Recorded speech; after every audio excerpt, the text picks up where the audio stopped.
Good morning everyone, welcome to the online class of target defence academy. मैं हूं Nurul sir और मैं स्वागत करता हूं आपका इस ऑनलाइन क्लास में, है ना। तो भाई सीधी सी बात है, डेली डेली की करंट अफेयर्स है और करंट अफेयर्स का आज का दिन है 5 फरवरी। तो आज हम बात करेंगे 5 फरवरी की जो भी इंपॉर्टेंट करंट अफेयर्स है वो मैं आज आपके साथ डिस्कस करूंगा। इस क्लास की पीडीएफ के लिए आपको क्या करना है, हमारे टेलीग्राम चैनल को ज्वाइन करना है जिसका लिंक डिस्क्रिप्शन बॉक्स में दिया है। चलो शुरू करते हैं आज की पहली करंट अफेयर्स की। आज कौन सा दिन है? आज है 5 फरवरी और आज हम मनाते हैं नेशनल बर्ड डे। तो क्वेश्चन पहला बन जाएगा, national bird day celebrated every year on which day?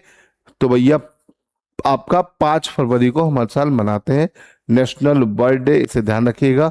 Birds की जो इंपॉर्टेंस है उसको इंडिकेट करता हुआ ये दिन है, इसे ध्यान रखिएगा, भूलिएगा नहीं। चलो आगे बढ़ते हैं। Question number 2, according to the supreme court menstrual health is a part of which fundamental right? तो फंडामेंटल राइट्स की अगर हम बात करते हैं तो फंडामेंटल राइट जो है ना, ये आपका आपका ऐसा राइट है जो कॉन्स्टिट्यूशन के पार्ट नंबर 3 में आर्टिकल नंबर 12 से 35 के बीच में पूरी तरह से मेंशन है, इसे याद रखिएगा। फंडामेंटल राइट्स की अगर हम बात करें तो हमने इसे यूएसए से बोरो किया है और menstruation cycle is a part of right to life, है ना, आर्टिकल 21, है ना। राइट टू फ्रीडम एक अलग है, राइट टू इक्वालिटी अलग है ना। तो याद रखिएगा, आपके ये आर्टिकल्स बड़े पूछे जाते हैं। Right to equality article number 17 में क्या डिस्क्राइब है, मुझे जरा आप लोग कमेंट में जरूर बताइएगा। Article number 17 of Indian constitution is related to, आप मुझे जरूर बताना, ठीक है।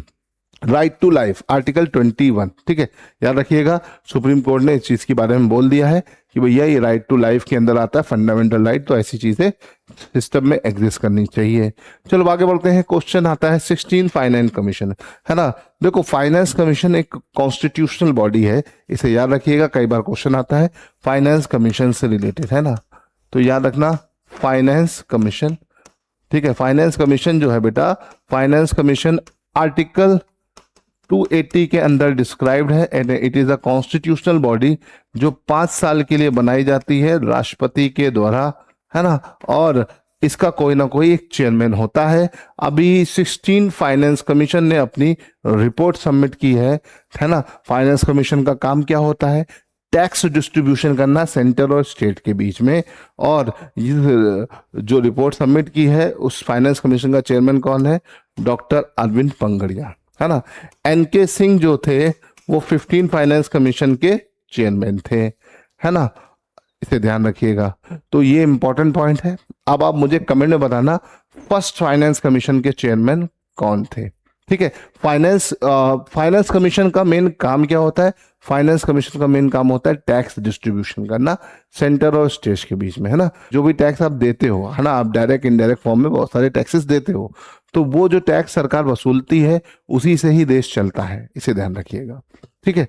तो फाइनेंस कमीशन के लिए कौन सा आर्टिकल है? आर्टिकल 280, ठीक है। चलो तो इसे ध्यान रखना, डॉक्टर अरविंद पंगड़िया हमारे 16 फाइनेंस कमीशन के चेयरमैन थे। आर्टिकल 280 के अंदर 16 फाइनेंस कमीशन के चेयरमैन डिस्क्राइब्ड है, ठीक है। आर्टिकल 280 के अंदर आपका फाइनेंस कमीशन डिस्क्राइब्ड है और इसके चेयरमैन इस बार वाले जो फाइनेंस कमीशन के चेयरमैन है वो है अरविंद पंगड़िया, इसे ध्यान रखिएगा। चलो आगे बढ़ते हैं। Which Indian origin scientist has been awarded Crafoord prize? Crafoord prize जो होता है इसे नोबेल प्राइज की इससे तुलना की गई है। यह भी एक बहुत ही इंपॉर्टेंट एक इंटरनेशनल प्राइज है। 2026 का जो क्राफोर्ड प्राइज है वो किसे मिला? रघुनाथ मशेलकर, वीरा भंडरन रामानाथम, CNR राव, जैन नरलिंकर। तो अगर हम बात करते हैं तो ये हमारे भारतीय मूल के वीरा भद्रन रामानाथन को मिला। इनका नाम याद रखिएगा, इंपॉर्टेंट है, ठीक है। इनकी फोटोग्राफ भी बनी हुई है, ठीक है, इसे ध्यान रखिएगा। तो ये प्राइज इनको मिला है, ये भी स्वीडन से दिया जाता है, ठीक है। और ये जो है 2026 के लिए इनको मिला है, वी रामानाथन को मिला है। ये क्लाइमेट साइंटिस्ट है ना। और अगर हम बात करते हैं इस प्राइज की तो इसको जियो मतलब जियो साइंस का नोबेल कहा जाता है, ठीक है। तो इसे ध्यान रखिएगा, इंपॉर्टेंट है। ठीक है, चलो आगे बढ़ते हैं, अगले क्वेश्चन की तरफ चलते हैं। तो एक और क्वेश्चन इसी से रिलेटेड आता है, क्राफोर्ड प्राइज जो होता है किस फील्ड में दिया जाता है? ठीक है, ठीक, literature, geo science, astronomy, mathematical, medicine, chemistry की इकोनॉमिक्स। तो जियो साइंस में दिया जाता है, इसे याद रखिएगा, जियो साइंस में दिए जाने वाला ये एक पुरस्कार है, इसे ध्यान रखिएगा, बी इसका आंसर है। ठीक है, तो वी रामानाथन को ये मिला है, इसे ध्यान रखिएगा। 1980 में स्टैब्लिश हुआ था, 1982 में दिया गया था, और ये अर्थ साइंस का नोबेल प्राइज के नाम से जाना जाता है। ठीक है, चलिए क्वेश्चन नंबर 6 की तरफ चलते हैं। क्वेश्चन नंबर 6 क्या कह रहा है, इसको देख लेते हैं। Question number 6 the 6th national crop nutrition summit 2026 will be host by which organisation? तो यहाँ पर 4 ऑप्शन दिए हैं, FAI, ICAR, नाबार्ड की इम्मा। तो इसका सही जवाब है डी, इम्मा। ठीक है, डी इसका सही जवाब है। अच्छा, यहाँ पर आपका आंसर बी हो गया, लेकिन इसको डी कर लीजिएगा, डी आंसर है, बी गलत दिया हुआ है, डी होगा, इसे ध्यान रखिएगा, है ना। और इम्मा ने इसको किया, इम्मा का फुल फॉर्म क्या है? इम्मा का फुल फॉर्म है Indian micro fertiliser manufacture association, in short इसको हम इम्मा बोलते हैं। इन्होंने इस बार का ये 6th समिट होस्ट किया है, 5 और 6 फरवरी में ये इसकी होस्टिंग हो रही है। कहाँ पर? वो कुर्ला, मुंबई में हो रही है, इसे ध्यान रखिएगा, इंपॉर्टेंट है। ठीक है, यहाँ पर ये ICAR ये गलत लिख के आ गया, ये हटा दीजिएगा, है ना, तो इसे ध्यान रखना। ठीक है, चलो यहाँ से आगे बढ़ते हैं। तो इसका आंसर क्या है? इम्मा। ठीक है, इम्मा का full form Indian micro fertiliser and manufacturing association, जिसे इन शॉर्ट इम्मा कहते हैं। ठीक है, चलो आगे बढ़ते हैं। यूनियन बजट 2026-27 में ऑरेंज इकोनॉमी का जिक्र किया गया है, यह किससे संबंधित है? In union budget 2026-27 orange economy refers to, तो ऑरेंज इकोनॉमी के काफ़ी बारे में बात हुई है। और अगर हम ऑरेंज इकोनॉमी की बात करें तो agro industry, creative culture industry, mining and energy, heavy industries. तो ऑरेंज इकोनॉमी हमेशा याद रखिएगा क्रिएटिव एंड कल्चरल इंडस्ट्रीज के से रिलेटेड है। लास्ट ईयर भी इस पर काफ़ी चर्चा हुई थी। जो भी हमारी अलग अलग तरह की जो क्रिएटिविटी होती है, चाहे वो हॉलीवुड, बॉलीवुड की मूवीज़ हो, या अलग अलग तरह की डॉक्यूमेंट्रीज हो, छोटी छोटी शॉर्ट फिल्म्स हो, तो उसके लिए ऑरेंज इकोनॉमी वर्ड यूज होता है, इसे ध्यान रखिएगा। ठीक है, highlighted the role of creative and culture industries in economic growth. ठीक है, इसे ध्यान रखिएगा, इंपॉर्टेंट है।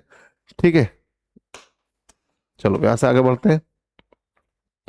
क्वेश्चन नंबर 8 की तरफ चलते हुए, which state become India largest renewable energy contribution, है ना। रिन्यूएबल एनर्जी की अगर हम बात करते हैं तो 2 तरह की एनर्जी का सोर्स होता है, रिन्यूएबल एंड नॉन रिन्यूएबल। तो रिन्यूएबल एनर्जी की अगर हम बात करें तो रिन्यूएबल एनर्जी में आपका सोलर एनर्जी, विंड एनर्जी और different different types of energies आती हैं। और इसमें अगर हम बात करें तो इंडिया की तरफ से रिन्यूएबल एनर्जी के सेक्टर में सबसे ज़्यादा कंट्रीब्यूट करने वाला स्टेट कौन सा है? राजस्थान, तमिलनाडु, महाराष्ट्र, गुजरात। तो यहाँ पर इसका आंसर हो जाएगा आपका, ठीक है, सोलर एनर्जी के मामले में राजस्थान यहाँ पर लीड कर रहा है ना।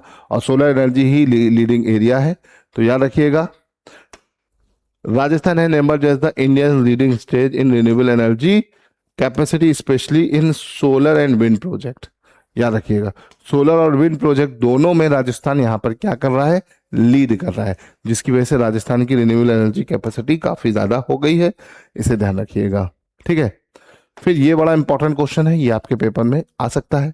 13 edition of India Kyrgyzstan joint military exercise Khanjar 13, है ना।